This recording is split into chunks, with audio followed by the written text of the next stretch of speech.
ఇప్పుడు ఒక వాక్యాన్ని ధ్యానం చేసుకుందాము. ఏంటి అని అంటే కొలస్సీలకు రాసిన పత్రిక 3వ అధ్యాయము 1-3 వచనాలు చదువుతాను. మీరు క్రీస్తుతో కూడా లేపబడిన వారైతే పైనున్న వాటినే వెతకుడి. ఆయన క్రీస్తు దేవుని కుడిపార్శ్వమున కూర్చుండి ఉన్నాడు. పైనున్న వాటి మీదనే గాని భూ సంబంధమైన వాటి మీద మనస్సు పెట్టకొనుకుడి. ఏలయనగా మీరు మృతి పొందితిరి, మీ జీవము క్రీస్తుతో కూడా దేవుని యందు దాచబడి ఉన్నది.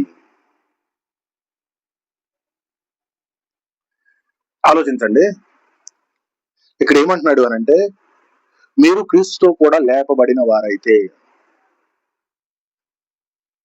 క్రీస్తుతో కూడా లేపబడిన వారు అయితే అంటే ఎప్పుడు, ఎలాగా? నీవు ఎప్పుడైతే యేసు ప్రభువుని అంగీకరించి క్రైస్తవుడిగా మారతావు అంటే, ఈ రోజున క్రైస్తవం అనేది డేట్ ఆఫ్ బర్త్ మన బై బర్త్ వచ్చేస్తుందండి. మనం ఎప్పుడైతే ఏ డేట్ అయితే పుట్టామో అప్పుడే క్రైస్తవుడిగా మారిపోతున్నాము. ఇది ఎంతవరకు బైబిల్ సమంజసం తెలియదు, నేను అలా వచ్చిన కానీ తెలుసుకున్నాను. సో లేపబడ్డారు అంటే ఏంటి? లేపబడ్డారు అని అంటే పాత జీవితం అనేది ముగిసిపోయింది. పాత జీవితం, పాత వ్యక్తిత్వం, పాత ఆలోచనలు, పాత తలంపులు, పాత వే ఆఫ్ స్టైల్ అనేది, వే ఆఫ్ థింకింగ్, నీ యాటిట్యూడ్ మొత్తం కూడా మరణించింది, చనిపోయింది. పాత మనిషిగా నువ్వు చనిపోయావు, మృతి చెందావు. ఇప్పుడు ఎలా బతుకుతున్నావు? కొత్త జీవితం, కొత్త జీవితం మొదలైంది. అంటే ఎప్పుడైతే యేసు ప్రభు నా పాపాల కొరకు నాకు రక్షణ ఇచ్చి ఆయన మరణించాడు, తద్వారా వచ్చిన ఆ మరణం ద్వారా వచ్చిన రక్షణ నేను అనుభవిస్తున్నాను అని నువ్వు ఎప్పుడైతే తలంచి దేవుడి దగ్గర క్షమాపణ అడిగి నువ్వు క్రైస్తవుడిగా మారతావో అప్పుడు ఏం చేస్తావు అంటే కొత్త జీవితం మొదలైంది. కొత్త జీవితం మొదలైంది అంటే పాత జీవితం అనేది పూర్తిగా మరణించింది. చేంజ్ అవ్వడం కాదు, పూర్తిగా మరణించింది. మరణించిన తర్వాత నువ్వేమవ్వాలి అని అంటే కొత్త థింకింగ్, స్పిరిచువల్ గా నువ్వు ఎలా మొదలవ్వాలంటే నీ జీవితం అయినా ఏదైనా నీకే తెలియకూడదు. ఇంకా పాత జీవితం అనేది దీనికి ఒక వ్యత్యాసం అనేది ఆటోమేటిక్ గా నీకు తెలిసిపోద్ది. అంటే ఆ పాత జీవితం అనేది ఎలా ఉన్నాను, ఇప్పుడు ఎలా ఉన్నానంటే నీకు తెలిసిపోతుంది. సో ఆలోచించండి, అంటే నీ యొక్క ఇంట్రెస్ట్ అనేది మారిపోద్ది, నీ ఫోకసింగ్ మారిపోద్ది, నీ ఆలోచన మారిపోద్ది, నీ యొక్క చెయ్యాలన్న ఇంట్రెస్ట్. ఇదివరకు సినిమాలు చూడాలన్న సినిమాలు చూడలేవు, ఫోన్ పట్టుకుంటే ఏదో చూసేవాడు, ఇప్పుడు ఏదో నీకు ఏది చూసిన ఇంట్రెస్ట్ అనేది కలగదు. ఆ టైప్ ఆఫ్ మైండ్ సెట్ వచ్చేస్తుంది. అంటే పూర్తిగా నువ్వేమైపోయావంటే నా జీవితంలో ఏమీ లేదు, నా జీవితం అంతా వ్యర్థం, క్షణమాత్రం ఉండే ఈ మాత్రం ఆవిరి లాంటి జీవితం నువ్వు ఎప్పుడైతే తెలుసుకుంటావో, అది ఎప్పుడోసారి తెలుసుకోవచ్చు. జనరల్ గా నాకు ఒక ఎక్స్పీరియన్స్ వచ్చింది, నీకు ఒక విధంగా రావచ్చు. దేవుడు ఎప్పుడు ఎలా ఏ విధంగా ఎవరితో మాట్లాడతాడో తెలియదు. సో మాట్లాడినప్పుడు నువ్వు అర్థం చేసుకొని నేను దేవుని బిడ్డగా మారాలి అని నువ్వు నిశ్చయించుకుంటావు చూసావా, అది క్రైస్తవ్యం. అప్పుడు నీవు క్రైస్తవ జీవితం అనేది మొదలుపెట్టినట్టు అవుతుంది. సో అప్పుడు మీరు క్రీస్తుతో కూడా లేపబడిన వారైతే పైనున్న వాటినే వెదకుడి. అదే కదా, నువ్వు పైనున్న వాటినే వెదికే వ్యక్తిత్వం రావాలి అని అంటే అప్పుడే వస్తుంది. పైనున్న వాటిని అంటే ఎప్పుడు? నువ్వు మరణించిన తర్వాత. సో ఇప్పుడు నా లైఫ్ ఉంది, నా లైఫ్ లో నేను చాలా బిజీ షెడ్యూల్ ఉంటుంది. అంటే ఏది ఏమైనా కానీ నాకు ఒక ఇంట్రెస్ట్ అనేది ఉంటుంది. నా జీవితంలో నేను చేస్తాను ఏంటంటే నా జీవితం గురించి ఏం చేయాలో అది చేసుకుంటాను. కానీ నాకు ఇంట్రెస్ట్ ఎక్కడ ఉంటుంది అని అంటే దేవుడి దగ్గరికి వచ్చి కాసేపు మాట్లాడే వరకు, నేను ఎంత పని చేసినా కానీ, ఎంత బిజీగా ఉన్నా కానీ, నేను దేవుడి దగ్గరికి వచ్చి కాసేపు మాట్లాడినప్పుడు అది చాలా సంతోషం అనిపించింది. ఇది. రెండోది ఏంటి అని అంటే ఇంతకుముందు ఏం చేసేవాడు అంటే సోషల్ మీడియా పట్టుకొని అంతా ఏదో ఒకటి తీసుకుంటా, ఏదో చూసుకుంటా, స్క్రాల్ చేసుకుంటా ఉండేవాడు. అది ఉండదు. ట్రాన్స్ఫర్మేషన్ అనమాట, కంప్లీట్ గా ట్రాన్స్ఫార్మ్ అయిపోతాం. నీ ఆలోచన ఏమైంది అంటే దేవుని వైపు వెళ్ళిపోద్ది. ఈ లోకంలో ఉండదు, ఈ లోకంలో ఉన్న వాటి వైపు ఉండదు. ఆయన ఏ విధంగా అయితే మరణించి తిరిగి లేచాడో, ఆయన మరణంలో మనం ఎప్పుడైతే బాప్తిస్మం తీసుకుంటా ఆయన రక్షకుడిగా ఇచ్చి నువ్వు ఎప్పుడైతే నీళ్ళల్లో మునుగుతావు, మునిగి లేచినప్పుడు ఆటోమేటిక్ గా ఆయనలో మరణించి లేస్తావు అన్నమాట. కానీ ఈ రోజున బాప్తిస్మం ఎలా తీసుకుంటున్నారు ఆలోచించండి. నిజంగా ఇలాంటి ఒక ఆలోచన గాని, ఇలాంటి విధమైన కమిట్మెంట్ అనేది నీకుందా? అంటే నేను మారాను, క్రైస్తవుడిగా బ్రతుకుతున్నాను, బాప్తిస్మం తీసుకున్నాను, సో నేను దేవుడికి అనుకువగా దేవుడు చెప్పిన విధానాలు ఉండాలి, అటుగాని ఇటుగాని వెళ్ళకూడదు అనే కమిట్మెంట్ అనేది నీకుందా? క్రీస్తుతో కూడా లేపబడిన వారైతే పైనున్న వాటినే వెదకుడి. అంటే పైనున్న వాటిని ఏమున్నాయి? పరలోకం తప్ప నాకేమీ లేదు, ఇంకా పరలోకం ఉందంతే. పరలోకం వెళ్ళాలి అంటే ఏం చేయాలి అని అంటే నాకు ఈ జీవితం అనేది, భౌతికంగా ఉన్న జీవితం అనేది ఒక స్టేజ్ లాంటిది. ఆ స్టేజ్ లో నేను ఏం చేసుకోవాలి అని అంటే దేవుడు ఏ విధంగా అయితే జీవిస్తే నాకు పరలోకం అనేది ఇస్తానన్నాడో దాని కొరకు నేను ఇక్కడ పోరాడాలి. పరలోకం అన్నా కానీ, దేవుని రాజ్యం అన్నా కానీ ఊరికనే వచ్చేది కాదు. కష్టపడాలి, పోరాడాలి. పోరాడకుండా ఊరికనే వచ్చేసేది కాదు. పైనున్న వాటినే వెదకుడి, అక్కడ క్రీస్తు దేవుని కుడిపార్శ్వమున కూర్చుండి ఉన్నాడు. చూడండి, మనం ఇప్పుడు ఎప్పుడైతే పైనున్న వాటి వైపు వెతికామో, ఎప్పుడు వెతుకుతాం? నువ్వు లేచినప్పుడు. ఎవరిలో లేచినప్పుడు? దేవుడితో పాటు లేచినప్పుడు. క్రీస్తుతో కూడా లేపబడిన వారైతే, క్రీస్తు ఏ విధంగా అయితే మృతుల నుండి లేచాడో, నువ్వు మరణించి ఏ విధంగా భౌతికంగా నీ ఆలోచనలు కానీ, నీ తలంపులు కానీ మొత్తం కంప్లీట్ గా ట్రాన్స్ఫార్మ్ అయిపోవాలి. నువ్వు క్రైస్తవ జీవితం మొదలు పెట్టినప్పుడు నీ జీవితం ఎలా ఉందో ఒకసారి ఆలోచించు. నిజంగానే నీ యొక్క జీవితంలో పాపం అనే దానికి చోటు లేకుండా బ్రతుకుతున్నావా?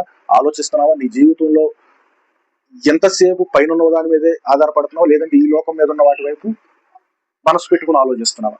నీ తలంపు అనేది ఎలా ఉందో ఒకసారి ఆలోచించండి.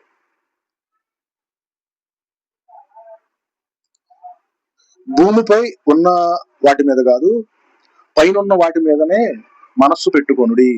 భూ సంబంధమైన వాటి మీద కాదంట, పైన వాటి మీదే మనసు పెట్టుకోవాలంట. అంటే ఇప్పుడు ఒకసారి ఆలోచించండి, మనం పైనున్న వాటి మీద మనసు పెట్టుకునే అంత డీపర్ స్పిరిచువాలిటీలోకి వెళ్తున్నామా? అంటే ఎలాగా? అంటే నువ్వు చేసేది, చూసేది, ఆలోచించేది అంతా కూడా డిఫరెంట్గా ఉంటుంది. ఇంకా ఏంటి అని అంటే, లోకంలో కనిపించేది నీకు ఎలా ఉండదంటే, ద్వేషం అనేది ఉండదు, కోపం అనేది ఉండదు, లేదా ఒకరి మీద ఒక గ్రెడ్జ్ అనేది ఉండదు. ఎందుకంటే ఈ లోకం అనేది ఎప్పుడైనా నాకు మరణించేదే, అంతమైపోయేదే, నాకు ఇది ఎందుకు ఆఫ్టర్ ఆల్ అన్నట్టు నువ్వు చూస్తావు అనమాట లైఫ్ను ఆ విధంగా నువ్వు చూడడం మొదలు పెట్టినప్పుడు. ఇలా ఎప్పుడు మొదలు పెడతావు? పైన వాటినే వెతికినప్పుడు, పైన దాని మీద నా ధ్యాస అంతా పెట్టినప్పుడు భూలోకంలో ఉన్నవంతా ఆఫ్టర్ ఆల్ అనిపించింది. నువ్వు ఎప్పుడైతే భూలోకంలో ఉన్న దాన్ని ప్రేమిస్తావో అప్పుడే పాపానికి నువ్వు పురికొల్పబడతావు. నువ్వు ఏదైతే కావాలనుకుంటావో దానికోసమే పాపం చేస్తావు ఈ లోకంలో. కానీ దేవుడు ఏం చెప్తున్నాడంటే, పైన వాటి మీద మనసు పెట్టుకున్నప్పుడు ఈ లోకంలో పాపం చెయ్యదు. ఇదేది లాజిక్ అసలు? క్రైస్తవ జీవితంలో ఉన్నది ఏంటి అని అంటే, ఆయన జీవితం మీద మనసు పెట్టుకున్నావు ఈ లోకంలో పాపం చెయ్యి. ఎందుకని? ఆయన ఆజ్ఞలు అలా ఉన్నాయి. నాకు పైన ఉన్నది రావాలంటే ఇక్కడ ఏమి చెప్పింది అందరికి నచ్చాలని కాదు, నలుగురు కోసం నేను బ్రతకట్లా, నలుగురిని ఏదో ఆనందపరచాలని బ్రతకట్లా, నా కోసం నేను బ్రతుకుతున్నాను. నా కోసం నేను బ్రతుకుతున్నాను అంటే దేనికోసం? పైనున్న మరణం తర్వాత వచ్చే జీవితం కోసం నేను బ్రతుకుతున్నాను. అలా బ్రతకాలి అంటే నేను ఎలా బ్రతకాలి? ఇక్కడ నలుగురిని సంతోషపరచడానికి కాదు, దేవుడి కోసం నేను బ్రతుకుతున్నాను. అంటే దేవుడు ఇలా నడవమని చెప్పాడు, ఇలా జీవించమని చెప్పాడు. ఇలా జీవిస్తేనే గానీ నాకు పైన ఉన్నది రాదు. ఎప్పుడు నా మనసు పైనున్న వాటి వైపు పెట్టుకున్నప్పుడు, భూలోకాన్ని విసర్జించి. ఇది ఎప్పుడు జరిగింది? పైన దాని వైపు నువ్వు మనసు పెట్టుకోవాలన్నా, లేదా భూలోకాన్ని కంప్లీట్ గా ఆఫ్టర్ ఆల్ లాగా నువ్వు తీసుకోవాలన్నా ఎప్పుడు జరిగింది అంటే, క్రీస్తుతో కూడా లేపబడిన వారైతే. అంటే క్రీస్తుతో కూడా లేపబడిన వారు ఇన్ ద సెన్స్ క్రైస్తవులు. కానీ ఈ రోజున క్రైస్తవులు అనే వాళ్ళు ఎలా ఉన్నారో ఒకసారి ఆలోచించండి. నిజంగా ఎంత స్ట్రాంగ్ గా దేవుడు చెప్పినప్పుడు, ఇంత స్ట్రాంగ్ కమిట్మెంట్ అనేది ప్రతి క్రైస్తవుడికి ఉంటుందా? పెద్ద క్వశ్చన్ మార్క్. ప్రతి క్రైస్తవుడికి కాదు, నీకు ఉంటుందా? నీకు ఉంటుందా ఈ రోజున ఈ కమిట్మెంట్?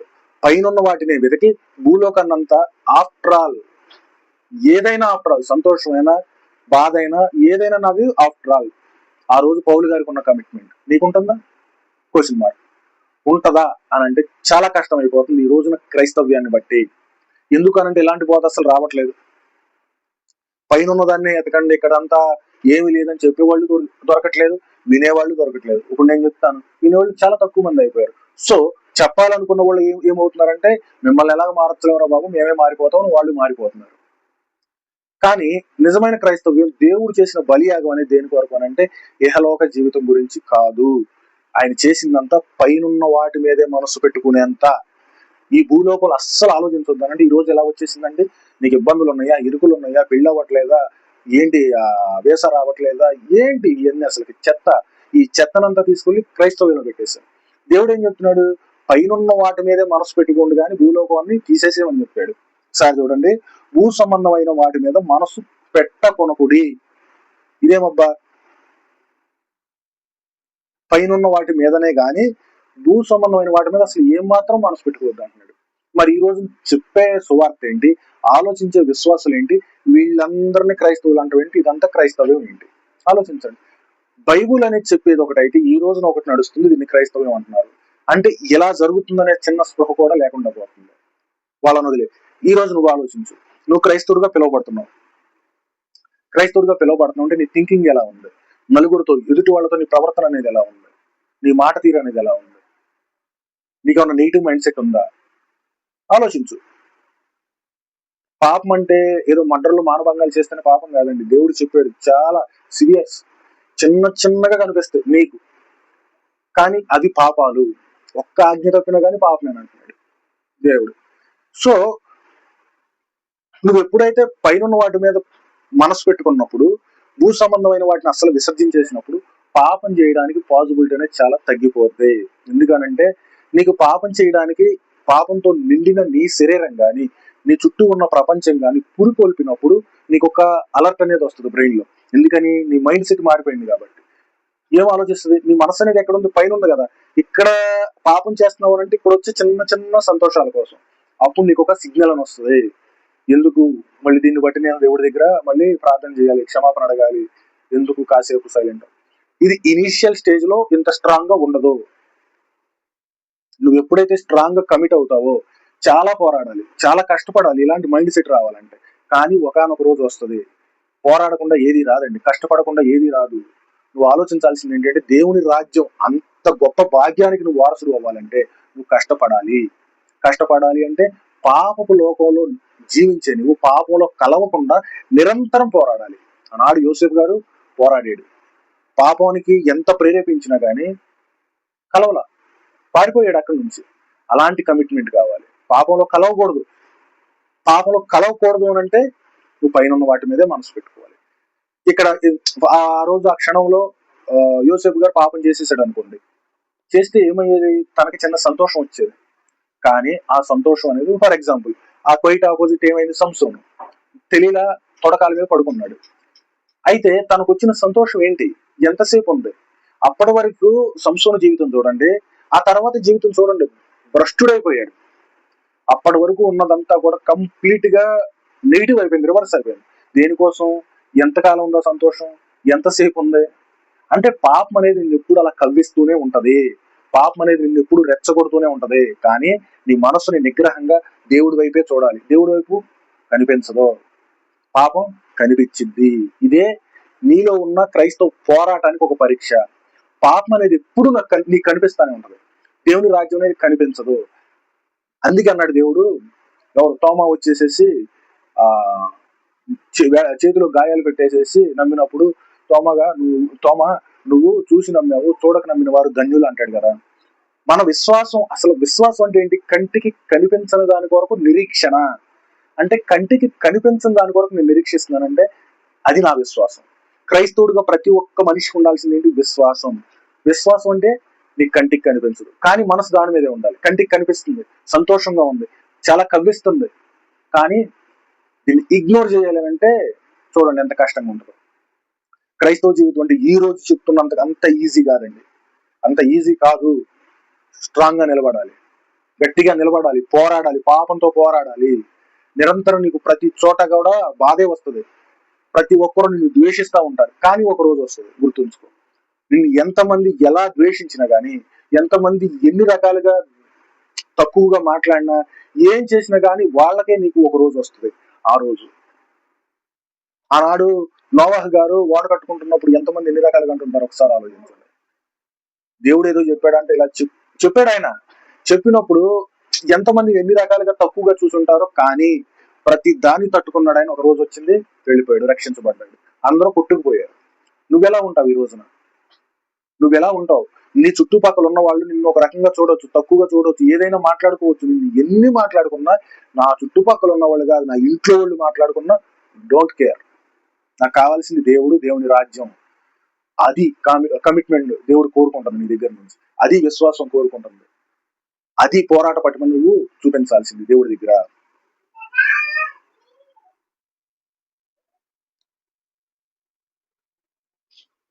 అదే ఇందాక చెప్పాను కదా, ఒక ఎగ్జాంపుల్. ఒక జైల్లో ఉండొచ్చాడు. జైల్లో నుండి వచ్చిన తర్వాత ఎలా ఉండాలి అని అంటే తన థింకింగ్ అనేది కంప్లీట్ గా మారిపోవాలి. దేని గురించి? ఆయన అప్పటి వరకు లోపల ఉండొచ్చాడు, లోపల ఉండి వచ్చిన తర్వాత బయటకు వచ్చిన తర్వాత కంప్లీట్ గా మారిపోవాలి. అలాంటి పరివర్తన అనేది కావాలి ప్రతి మనిషికి కూడా. తర్వాత ఏలయనగా మీరు మృతి పొందితిరి, మీ జీవము క్రీస్తుతో కూడా దేవుని యందు దాచబడి ఉన్నది. ఏమైపోయామంట? మనం మృతి పొందామంట, చనిపోయాం. ఎవరిలో చనిపోయాం? దేవునిలో చనిపోయాము. భౌతికంగా నీకున్న ఆలోచన కావచ్చు, తలంపులు కావచ్చు, అన్ని చనిపోయినాయి, మృతమైపోయినాయి. నువ్వు ఎలా బ్రతుకుతున్నావు? ఇప్పుడు దేవునిలో లేపబడి, క్రీస్తుతో కూడా లేపబడి బ్రతుకుతున్నావు. ఎలా బ్రతుకుతున్నావు? పైనున్న వాటిని వెతుకుతూ, భూలోకాన్ని ఆఫ్ట్రాల్గా తీసేస్తూ బ్రతుకుతున్నావు. ఎందుకని బ్రతుకుతున్నా? నా జీవము దేవుడి దగ్గర దాచబడింది, అది నాకు కావాలి. ఇది కాదు, ఈ లోకంలో వచ్చే ఏది కాదు. ఈ లోకంలో ఆనందం ఇస్తాడా? దేవునికి ఏమైనా. బాధ వస్తుందా? దేవునికి ఏమైనా. ఆయన ఎటు తీసుకెళ్లాలంటే అటు తీసుకెళ్తాడు. నేను చేసేది ఒకటే, ప్రభువా ఏ సమయంలో కష్టం వచ్చినా, ఆనందం వచ్చినా, కష్టం వచ్చినప్పుడు ప్రభువా నేను ఎక్కడైనా నీకు విరుద్ధంగా బ్రతికానా? ప్రార్థన చేసుకోవడం.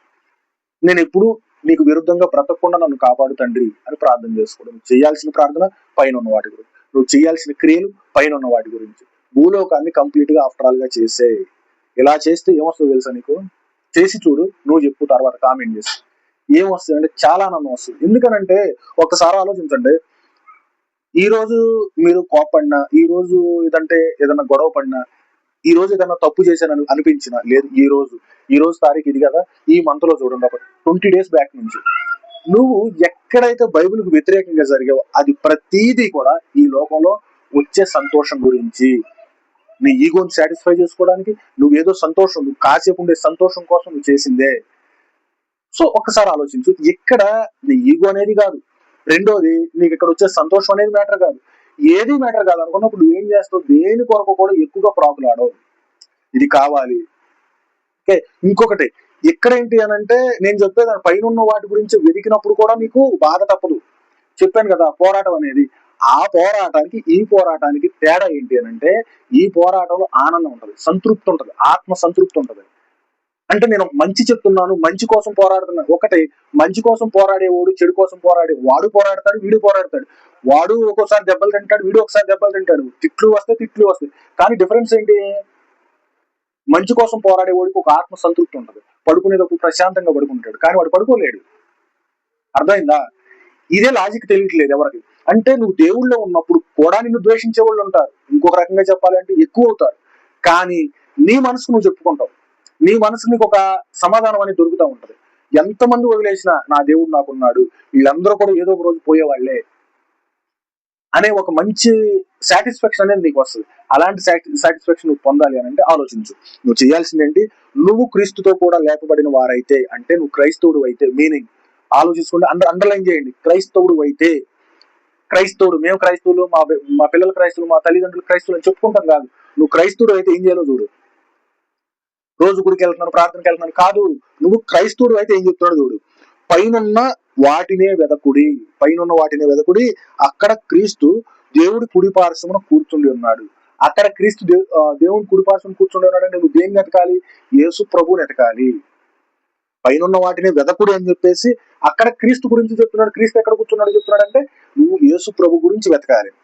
పైనున్న వాటి మీదనే గాని భూ సంబంధమైన వాటి మీద మనస్సు పెట్టకుంది. పైన ఉందే దేవుడు, దేవుని రాజ్యం, దాని మీద మనస్సు పెట్టుకోండే గాని భూలోకం ఏని మీద మనసు ఎందుకు పెట్టుకోవద్దు అన్నాడు? భూలోకంలో ఇది కావాలంటే అది రాదు, కన్ఫర్మ్. అది రావాలి అంటే ఇది ఏం మాత్రం లెక్క చేయకూడదు. లోకానికి వేరైపోవాలంటే ఎవరు ఎన్ని అనుకున్నా, ఏం తిట్టినా దేన్ని లెక్క చేయకూడదు. మనసు పెట్టుకొనకుడి, ఏలైనగా మీరు మృతి పొందితిరి. ఏ విధంగా?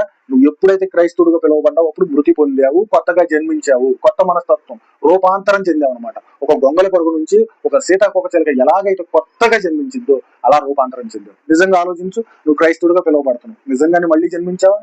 ఆలోచించు.